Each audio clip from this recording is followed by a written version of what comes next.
Once you reach 100 subscribers, you can change your channel link and get a custom one. So you're probably wondering how to change your channel URL and get a custom one. So I'm going to show you how to do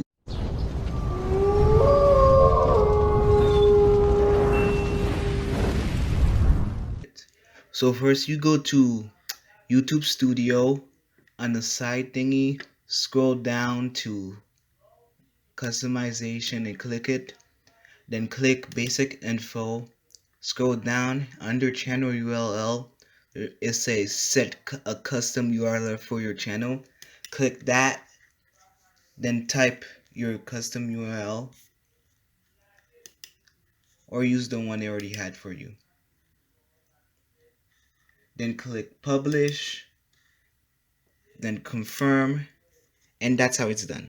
Before you leave, listen to a quick word from our sponsor, Canva, a quick, easy, and budget-friendly graphic designing website and app, which I use to make all my thumbnails. You can use Canva to make anything from stunning animations to eye-catching thumbnails like the one on screen or the one you click to get to this video.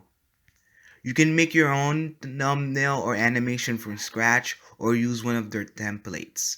Link is in the description. Thanks for watching.